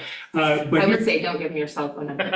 But the main reason why I wanted to suggest let's not dive into it today is because the director of the program, Megan Banks, has offered to come and present to us directly. But if we have to submit a letter of interest with a project, we're not gonna do that by March 2nd. If we are at least in a place, because there's no commitment, we can change the project, we can say, hey, you know what, the project we had in mind doesn't make sense. so let's go in a different direction. We can change that anywhere up to the point where we actually draw up the memorandum of agreement. So is this something that Rich would need to do, submit a non-binding letter of interest, or would one of us do it? You would do it? I would do it, yeah. Yeah, and I'll make sure it gets done unless a counselor has an objection tonight. And what I was chatting, the reason I reached out to Rich was to ask if the consensus that we came to a few weeks ago was enough for him to do that. And I think the general sense was yes, but then when I went and looked at the form, I realized that specifying a project was part of the statement of interest. And so I apologize for not That's saying that. totally understand. So my recommendation is, just because I think that when we did talk about this the very first time, I had brought up kind of what I envisioned, and that's something that I think we've all talked about in different forums, and that is how much we need to revitalize Main Street. Revitalizing downtown, revitalizing main streets is actually kind of one of their very common favorite projects to do. That's your project. And so I thought that that would be a good one for us to at least state as our current interest in the program. Does everybody else feel okay about that? Jackie? Yeah. Jackie? Do you need two, did you say? 100%. No, one or I'm good two. with it. Oh, one. Yeah. And I do recall from the last time this was a topic of conversation, I do recall that Counselor Chambers had voiced support for that topic as well. So it sounds like all of council is comfortable with that. I'll make sure that gets submitted. And who's gonna invite them to do the presentation? I can work with Rich to make, and with staff to make sure that that connection is made. Yeah, if you can give me their contact info, Counselor, I'll be happy to, between Paul and I, we'll get a hold of them and. And Megan seemed really excited about the idea of coming out to Toledo. I said Zoom would be fine. But I will say that, I did loosely pitch because I was trying to get a sense of what the investment and the scope would look like. I did pitch the Main Street discussion as an example, just so that she could give me some concrete responses. And yeah, so I think they are very excited to hear from us, and I will gladly make that connection. Thank you. Before we go into the next item, would anybody like to take a break? Yeah. No. You might as well, If we've we got can keep it to a type 5. two probably fairly long discussions Yeah. coming up, so. So let's go ahead and take a bathroom break. And we'll reconvene at not 7:35. 7:30? Your clock, 7:30, 7:30, there we go. Here we are coming back to the Toledo City Council work session of February 25th, 2026. And the next item up on the agenda is Victims and Survivors of Domestic Violence Candlelight Vigil. Frank, I'm gonna turn that over to you. Okay, so I brought this up, a couple weeks ago, that I had got the idea from Rich about possibility of naming the vigil after Tasha. Because if not for her, none of us would be talking about it, honestly. It is something that is not talked enough about in society. Her children got back to me and said that they would be absolutely honored if we named the annual vigil after her. So one thing I need to get consensus if everybody is okay with that. Jackie? Andrew? Tasha is the. The one that was murdered by her husband. Absolutely. Of course. The second thing is, the mayor and I had talked about. And could we do it as close to sort of the anniversary of death as possible? No, We're doing it on the 3rd of October, and it happened on the 4th of October. So, and I believe her daughter is actually gonna try and come to as many things that we're gonna do for Tasha. She wants to be as involved as she can. Nice. We had talked about, and to give these kids some skin in the game, doing an art contest for the high school and junior high. And then we'd pick one winner from each. And those flyers are what we put out there, because frankly, Tasha's first kids she taught are freshmen in high school this year.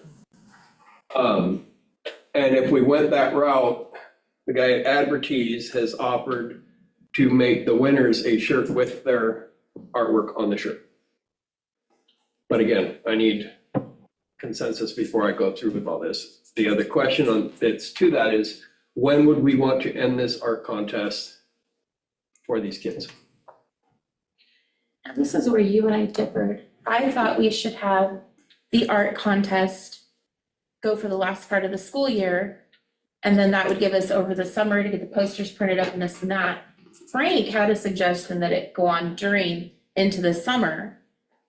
I mean, I don't see anything wrong with either one, really.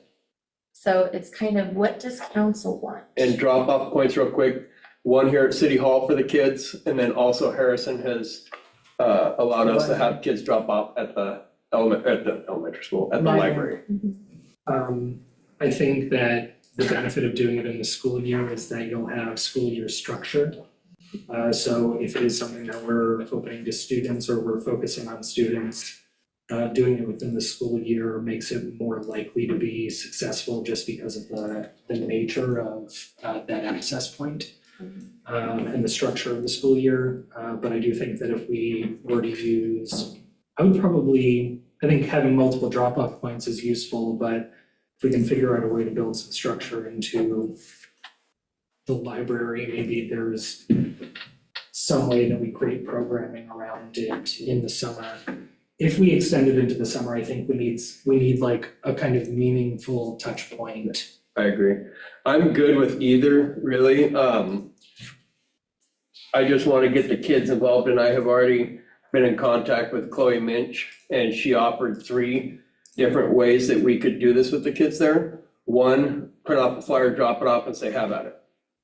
2, go in and talk to these kids during homeroom. And 3, make a flyer to get put out to these kids and then tell them to meet at homeroom on a certain day to come and meet with us.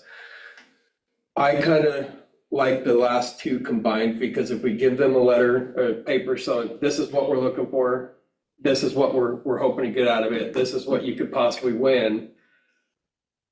And then we go in and we sit down with the kids that are interested. She's willing to let these kids come in and talk to whoever is willing during homeroom. So do we just want to do it with Toledo kids, or do we want to open it up, see if? No, I would rather do it both, because she was part of Slet's community. That's, yeah, so have you had a chance to reach out to Slut yet? Maybe we can talk to Willie about that. Yes. She, as a lot of us have stated, community isn't just Toledo, it's all of our people that are outside of our city too. Yeah. Counselor, Yes. if I may, excuse me, Council President.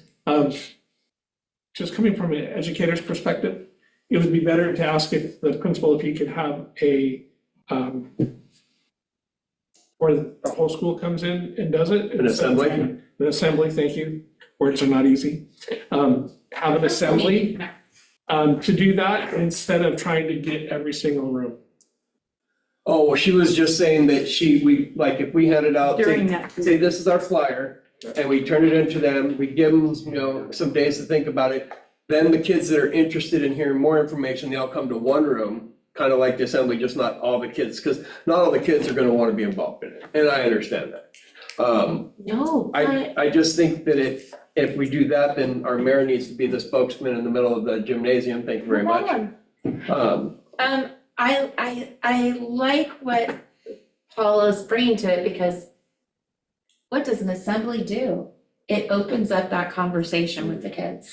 Maybe none of these kids, maybe some of those kids in that assembly were not touched by Tasha, by her life.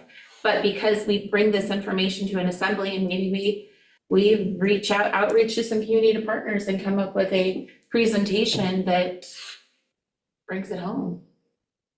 I think it's also an educational opportunity for just talking about domestic violence. Yeah.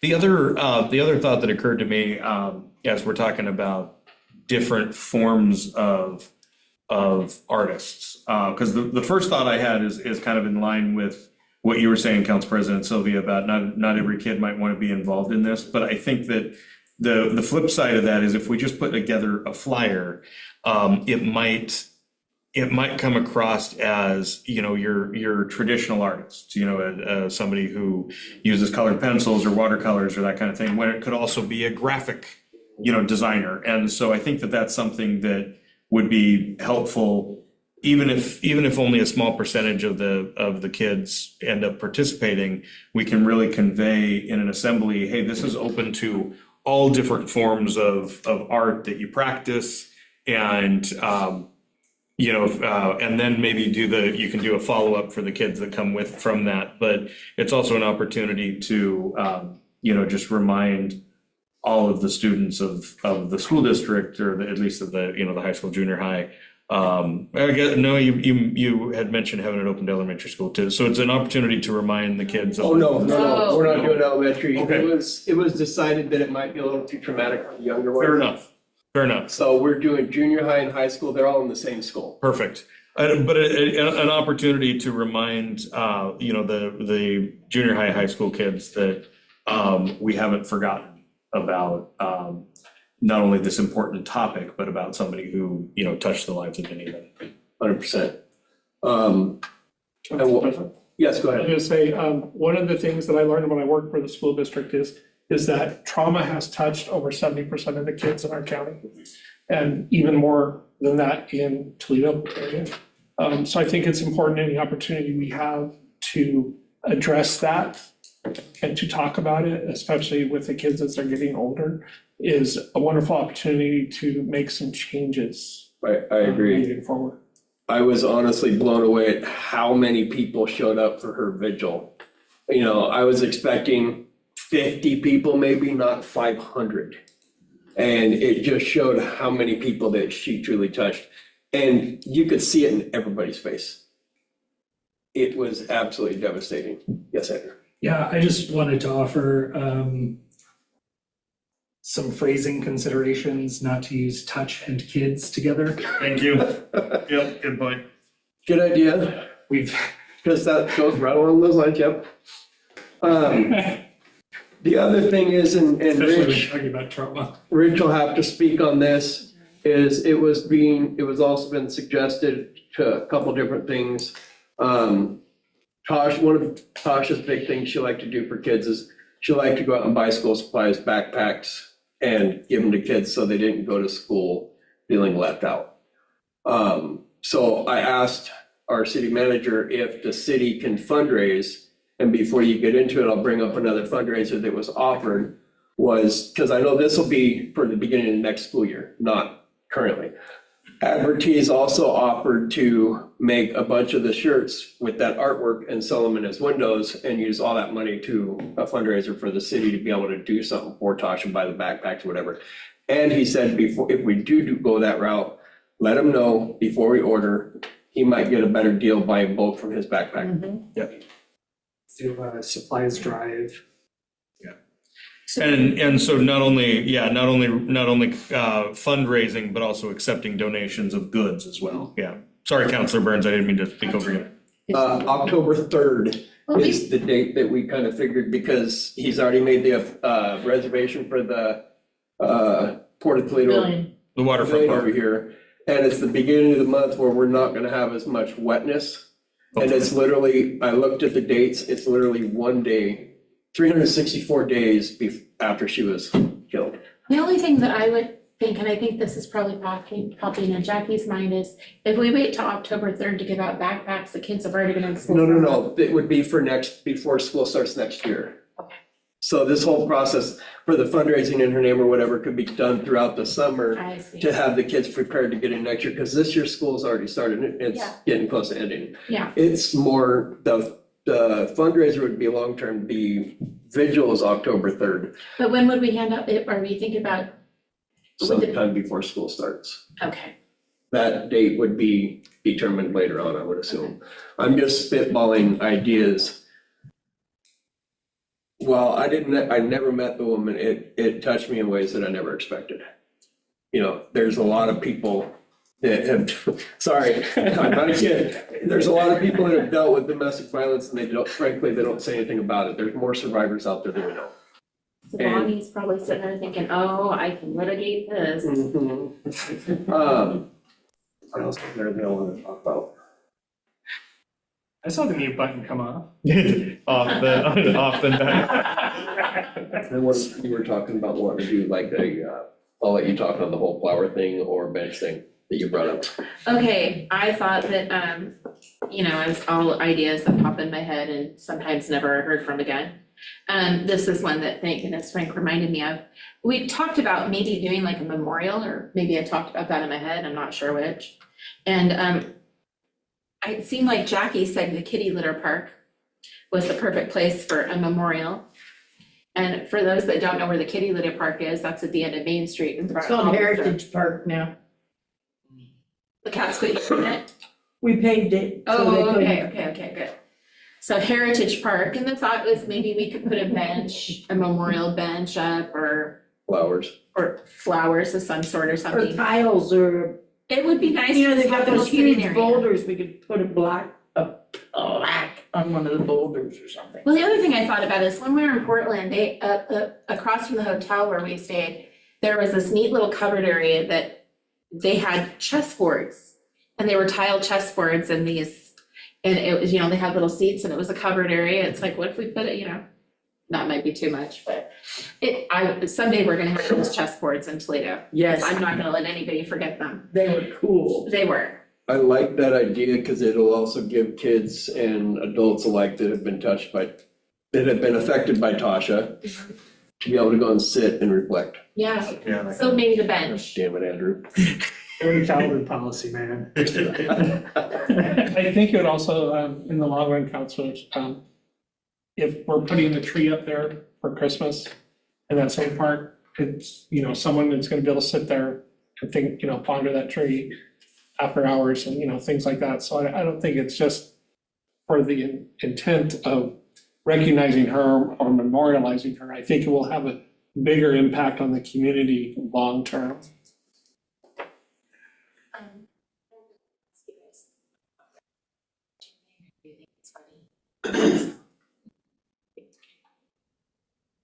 I totally missed whatever you're talking It's about. okay. That's fine. I'm glad I have. It's fine. No, it is. It's no ill intent.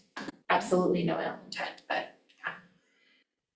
Is there something else that we want to? We just need to kind of decide, come to a consensus on when we think the art contest should end.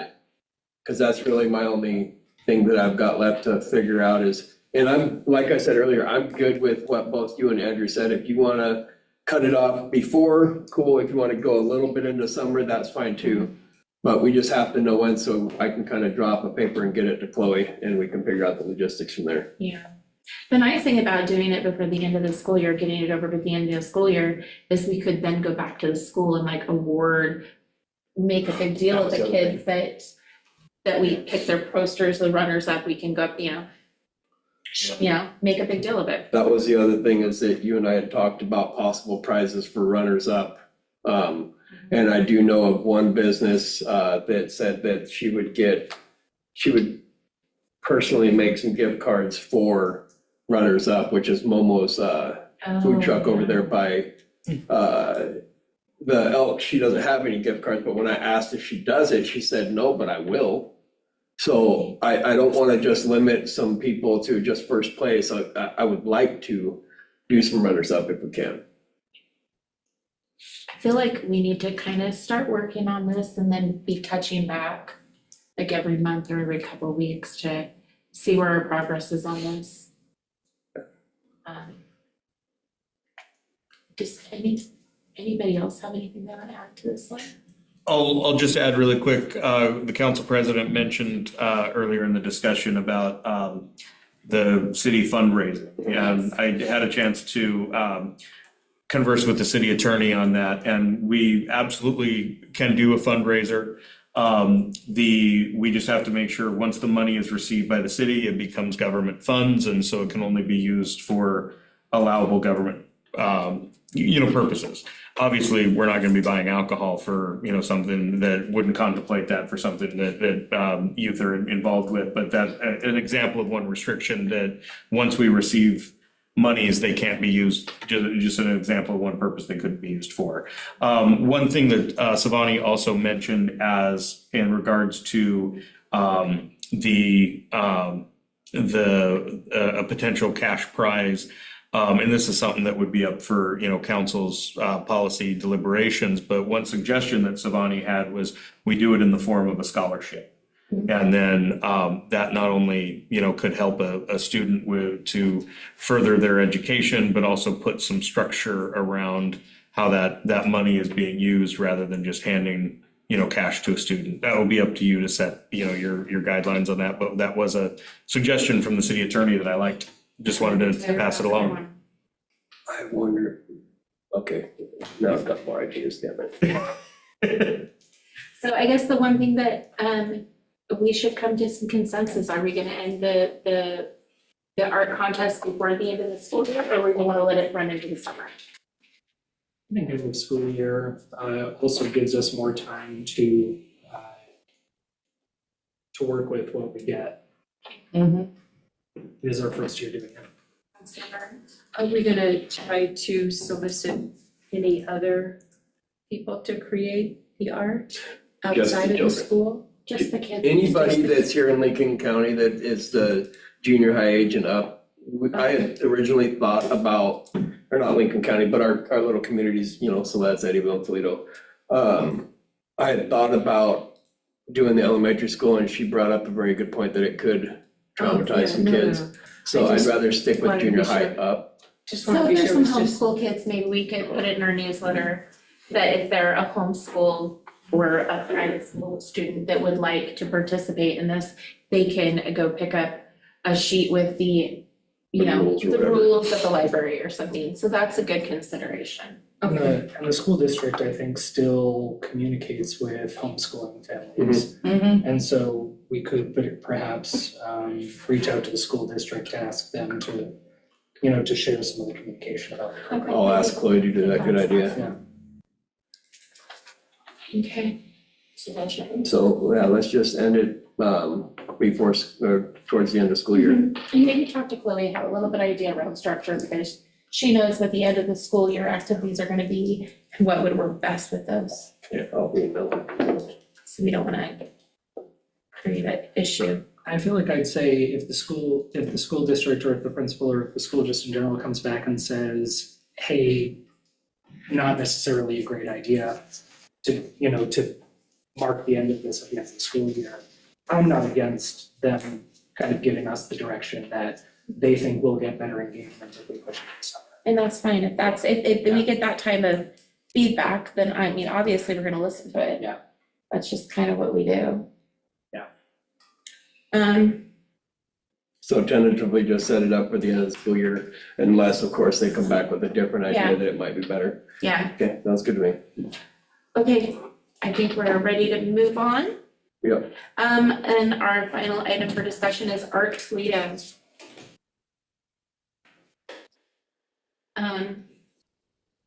We had a very thorough presentation the other day, it seemed. With a lot of what's been going on with Art Toledo. And it seemed like some of the discussion we were gonna have is what direction should Art Toledo take? 501c3 versus a part of the city still. And I don't know if you've had much to look into the difference, Richard. Did you have a chance to talk to Savani about that at all? Yes, we did. And I think we're both in agreement, and Savani, correct me if I'm mischaracterizing the conversation, please. But really, it would be a council's decision. If it were to remain within the city, then it would require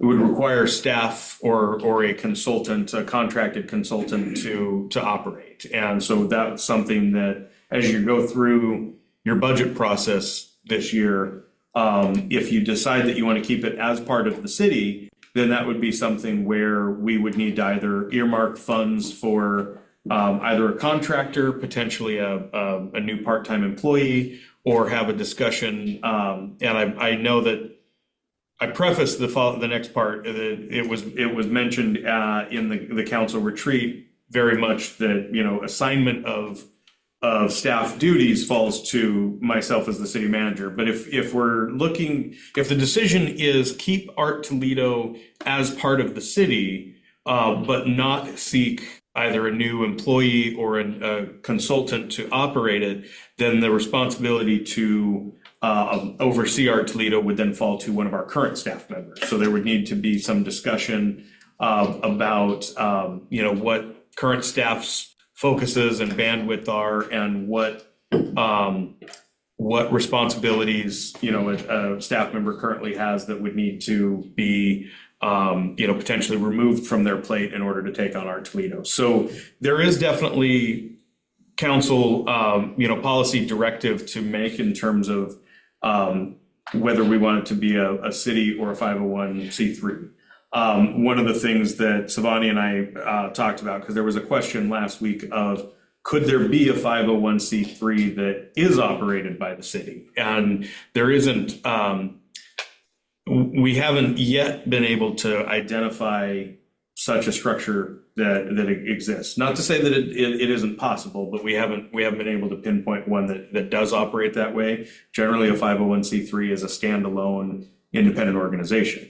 Now, if that's the route that you go as council, they would certainly be eligible to come to the city and request strategic reserve funds, contribution committees, continued support, just like the Railroad Museum and the History Center. So having a separate 501c3 would not mean that the city couldn't continue to support Art Toledo. But I think one of the things that you heard in the presentation at your last meeting is that as a 501c3, they would be eligible for many more grants than a city department would.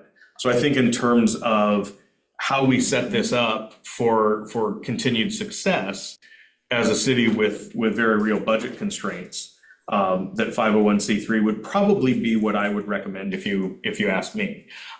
With that said, again, that's council's policy decision to make, but that would definitely be something that would need to be looked at is, what would be the plan for funding under either structure? So, me, my humble opinion is I would rather see them go to a separate 501c3 with the city helping them achieve that 501c3, and then they could come back to us for, like you said, contribution, city council strategic reserve. We've talked for months now about not piling so much crap on our staff, and to turn around and ask them to take on something that was never their reason for applying for the job they have right now is, to me, kind of not a good thing. It's putting more stuff on their plate.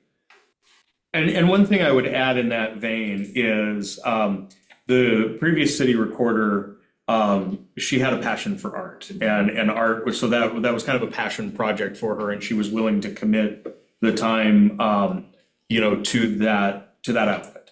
With that said, and I want to preface that this is in no way meant derogatorily against anybody. One of the things that our new city recorder is discovering is that there were some other things that didn't get done. Like we're working through a backlog of minutes and that kind of thing. So that's why I mentioned earlier that we would really, I think if we were to assign it to a staff member, we'd want to be very strategic about what their current responsibilities are and what Art Toledo might replace, because I want to make sure that we don't have a drop off in their core duties.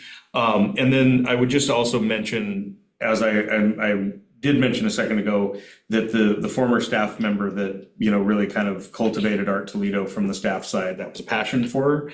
I'm not saying that there isn't, but I'm not aware at the moment of a staff member who has a similar passion for art. So I think it would be difficult, not impossible, but it might be difficult to identify a staff member that would have the background to give a level of expertise that would really help set up Art Toledo for success. Counselor, I know you wanted to say something. I will, just before I get into that, I will say that some of the heavy lifting was also done by members of council who are no longer on council. Very true. Yep. So I know Rod did a whole lot of heavy lifting, planning, meetings, day of, for events and programming. Kim did a lot as well, so it wasn't just the staffer who was wearing many hats, but it was also, council was doing a lot of actual, sort of staff work. And so I think that's an important consideration. Before we start getting deeper into the strategic discussion, there was another approach, or at least another way to focus on public art that I had brought up at our last meeting that you didn't address, and that was the pitch of perhaps a public arts commission. And so I recognize that that is something that would most certainly have to be amended in our charter. So it's a longer term type of approach, but I think that the 501c3, while strategically, and Savani, am I correct that if we did something like the Arts Commission, it would probably be more charter oriented? So I think it's actually already provided for in your charter, and it's kind of I see it as sort of sitting between the 501c3 and the staff person being solely responsible for overseeing that. I see them as not mutually exclusive. I don't think, I think all three are not mutually exclusive.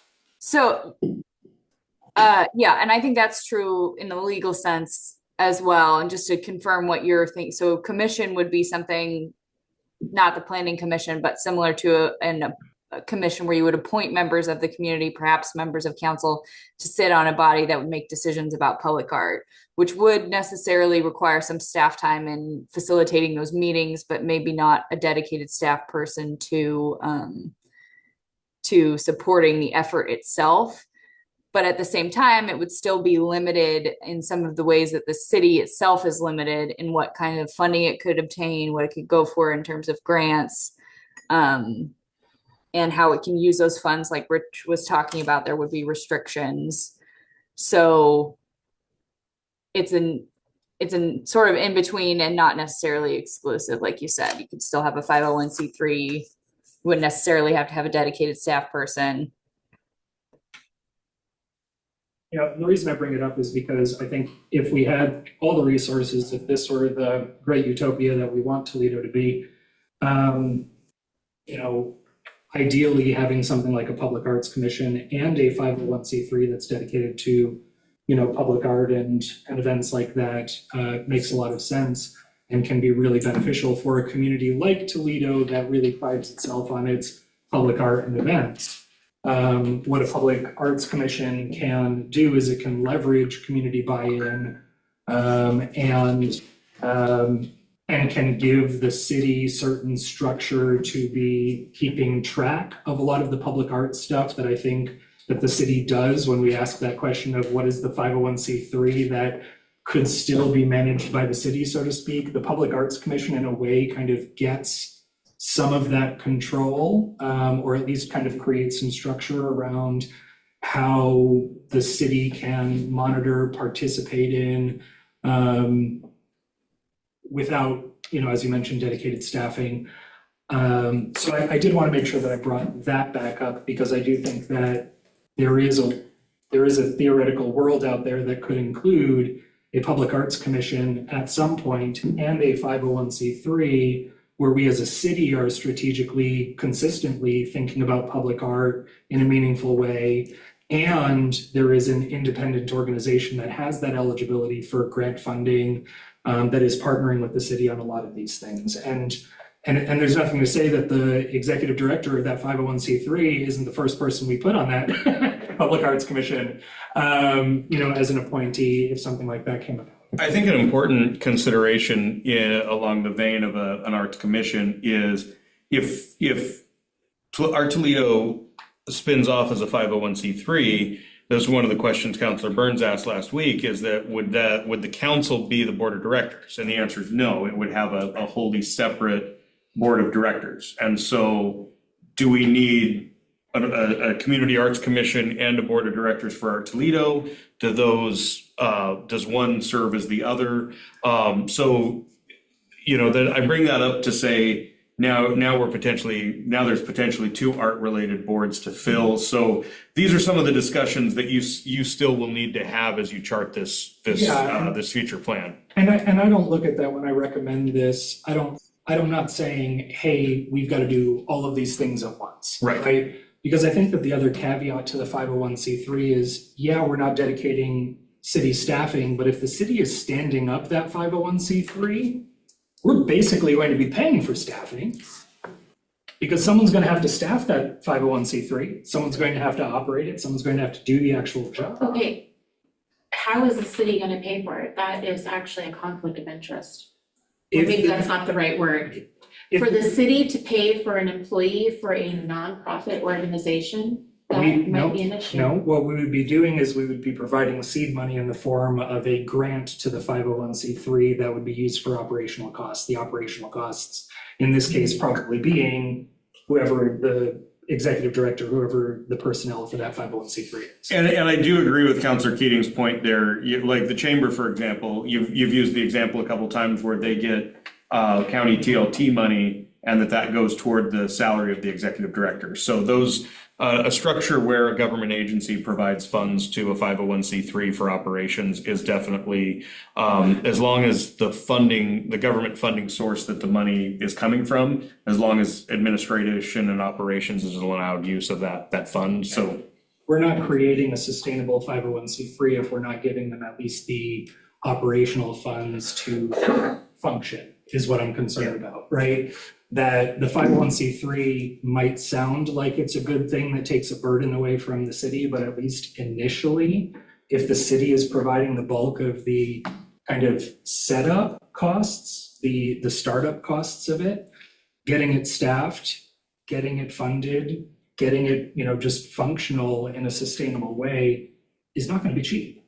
I'm just hearing awful lot of money going out. I don't know where any of that's gonna come from. Right, regardless of the of which direction you go.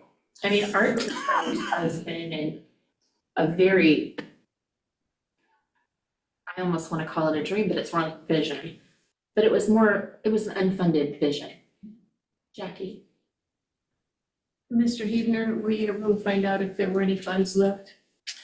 As of right now, it looks like the grants that were previously secured by the previous contractor and the University of Oregon student, it looks like they've been mostly, if not fully, expended. I don't have the exact final figures yet, but it looks like at least substantially they've been exhausted. Okay, well then, we're looking at our beloved Art Toledo, and all of a sudden we're doing a art commission. I mean, it's just, we're building a skyscraper, and I think, to keep it simple, if we get, I'm sure there's somebody that can write grants. There's grant money available for art projects in cities. I know there is.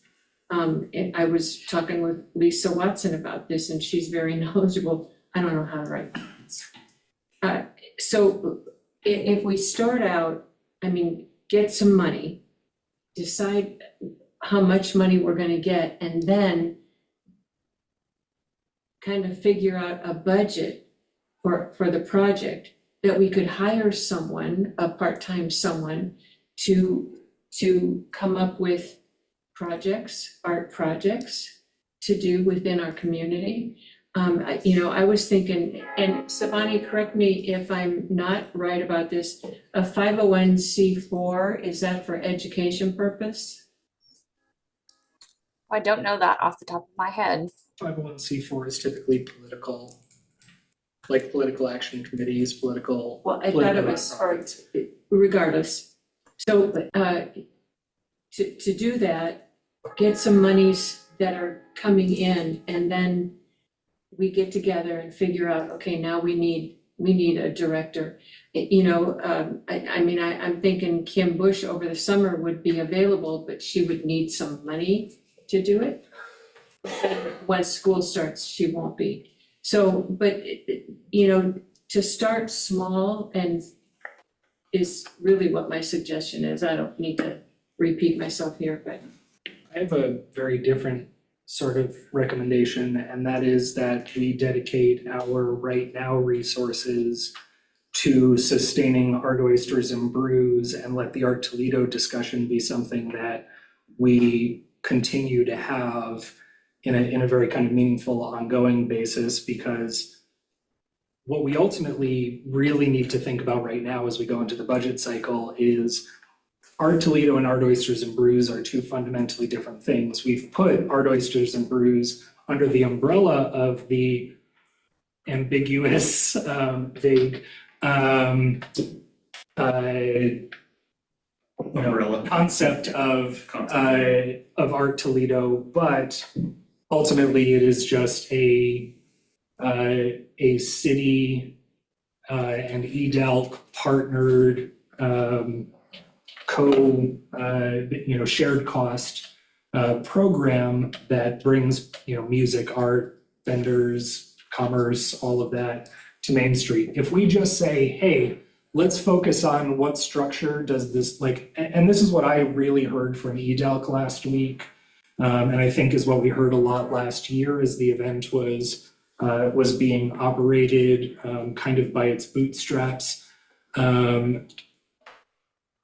Our main partner that's kind of done a lot of the heavy lifting on that program needs to see from us very clear structure of how the city is kind of co-sponsoring that event. So my recommendation is, you're right, there is a certain skyscraper building that's happening here as we're thinking about what Art Toledo is versus what we envision for it, whether it's a commission, whether it's a 501c3, whether it's a combination. But as of right now, Art Oysters and Brews, I think, is a priority project for the city, unless others feel differently. But I think that a lot of us have looked at Art Oysters and Brews as kind of the flagship thing. I've never been. Never has ever, never wanted to go. Guess I gotta go this year. It's not my thing, too many people. Yeah, that's fair. Well, and really in the presentation, what Stacy. I've heard of her. What she said was that, they were doing everything, which really, I went for the first time last year, and I thought it was just sit behind the table or go into the parking lot by the bank, I think it was, where the art stuff was going on. But really, there's so much more to it, and that we as a council really need to support it. So separate, I think that's on the table, that's not removed regardless. Right. Okay, so then the project, Art Toledo, is really a separate thing, is the way I'm holding it at this point. That we actually need to create it all over again. Or let it go, one of the two. Somehow that doesn't feel right.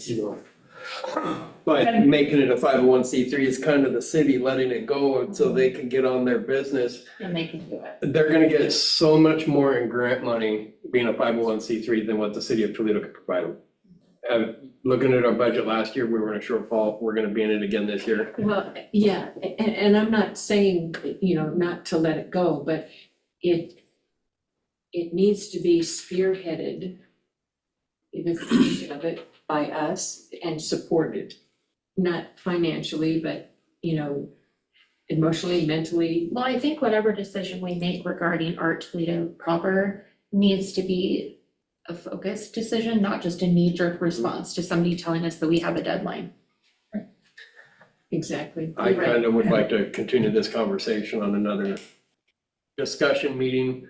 It's something that we need to kind of get taken care of, but I don't think we're gonna come up with all the answers, and we're also missing Councilor Chambers, so he's not able to provide his input on it as well. I personally want to see us have another discussion on this topic. Yeah, and to clarify what my recommendation is, it's that I think that some of our conversation has suggested a deadline because we see Art Toledo and Art Oysters and Brews as fundamentally linked. The deadline that we have is how the city supports art oysters and brews. That if art oysters and brews is something that we are very serious about the city continuing to support in the way that it has historically, looking at last year as an anomaly, right? As, you know, the city was turned upside down, and so our contributions to it were very different than what they were in previous years. You know, and to Stacy's point, emphasizing that the EDELC staff, that small group of 4, put in 66 hours combined over 2 days. You know, I think the conversation, the concept of a deadline, there is no deadline for Art Toledo. There is a deadline around Art Oysters and Brews. So my suggestion is let's separate the two and say, we're tabling art, you know, for as long as we need to figure out the right path forward. Maybe it's get through this budget cycle and figure out just how like crippling our deficit is. Didn't you? And maybe, like Jackie said, we reinvent it slowly. Yeah, Maybe we don't have much money this next year. Maybe we only have $5,000 to throw at it in our whole budget for the whole year. Well, let's start some small projects in conjunction with the library or whatever and work slowly. But you're right, Art Oysters and Blues. jump on that. We need to get on it. We know that's a community event that, I mean, I get so many of my clients that talk about how they like Art Oysters and Blues. And, you know, that's great. What? It's Brews. Whatever, that place. Anyhow, and It could be Brews. it could be whatever.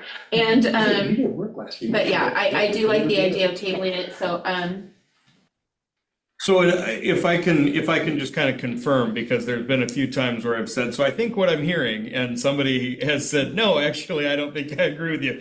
So it sounds like there's a consensus among council that Art Oysters and Brew is something that we want to see proceed.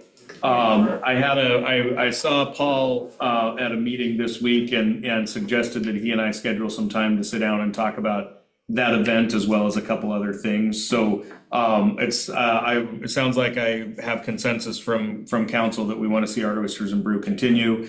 I will sit down with the EDELC director and see if their involvement, you know, can continue this year and what their, you know, get some formal structure around what they would be looking for from the city to do that. I got the impression from their presentation that they were interested in continuing that involvement, but wanted to see, you know, a definitive support from the city. So I'll come back to you with more details after I'm able to schedule that I meeting. could see us having a joint meeting with EDELC in the near future. Absolutely. Now that up here, we're on board instead of just getting preached to. So, Yeah, have you ever, I mean, who lines out which vendor, which artist? I don't, I mean, all of that is just crazy to me. it's whatever, it doesn't matter. That would be them. That would be their responsibility. I can speak to a little bit of process and just say that I do know that years past, including last year, though I think we were just a bit too far behind the 8 ball. Brian, I think you'll probably have some recollection of this too, just from having been here, and that Public Works did provide some support. But I do know that that Rod, Kim, David Klein, and were you part of those discussions too, meeting at Timbers? I was pointing behind you. Oh, I'm sorry. You weren't even around. No, that's what I was saying. No. But I do know that they were meeting with the EDELC staff, you know, every couple of weeks for the month or so ahead of Art Oysters and Brews, just trying to slap everything together as quickly as they could. So I do know that there were some meetings. But yeah, I think that they seem to really want to see a little bit more involvement, feeling like they seem very willing to do a lot of the heavy lifting around the entertainment, the vendor coordination, the stuff like that. Cost sharing is something that's important to them. They want to make sure that they have a firm sense of what the city is, you know, willing to take on. And have some certainty around that. And you know, I did work last year. I guarded the whole street for 4 hours when our security didn't show up. So if it's okay with council, if EDELC needs a point person to come meet with them to figure out stuff, seeing how everybody else up here has normal jobs and I have nothing but time, I'm okay to go into those meetings with them. And dinner at my house is a meeting with EDELC. no, it's your wife. But if council's okay with it, I'd be willing to go into whatever meetings that EDOG has about art, oysters, and brew to help facilitate whatever we need, because I've got nothing but time. You're a good man. Don't say that too loud, you'll be called a liar. Just lean right into the microphone. All right, well, with that, are we finished with the art, oysters, and booze discussion for now? Are we ready to adjourn? Or do we want me to wait before? Oh, I have one thing I just want to announce to council really quick, and then just ask you to hold tight for a second after we adjourn. So I'm mentioning this on the record because I only have 3 copies to be able to give. The fire department and the police department are holding an open house and emergency preparedness fair on Saturday, April 18th from 10 to 2 at the fire department. The tagline says, explore emergency vehicles, meet your local firefighters and police officers, learn about safety and preparedness, all while having a blast. Will we be here? Before we have to go to the. Oh, okay. And I just, You get to drive the fire trucks? you'll have to ask, I was gonna say, I want to give a hat tip to our newest firefighter, Amanda Hankins, who's really leading the charge on this, so you'll have to ask Amanda. Get one of those copies Yes, sir. so I can post it on social media sites. You betcha. Okay. I can actually forward you the digital version, Frank, if that's easier. No? Okay. Technologically challenged. Okay, I'll get you one tonight. All right. All right. That's all I have for the meeting tonight. Like I said, if council will just hang tight for a minute after we adjourn. Okay. Thank And with you. that, the meeting's adjourned. Oh, wait, Brian? I just mentioned, I will be out of town at the 48th Annual Oregon Association of Water Utilities Management and Technical Conference. Sorry for the That acronyms. sounds so exciting. Next week in Central Oregon, but I'll be available by phone if worst case scenario. That's a good time. Right. Great. All right. And with that, I will adjourn. Thank you. This meeting is adjourned at 8:19.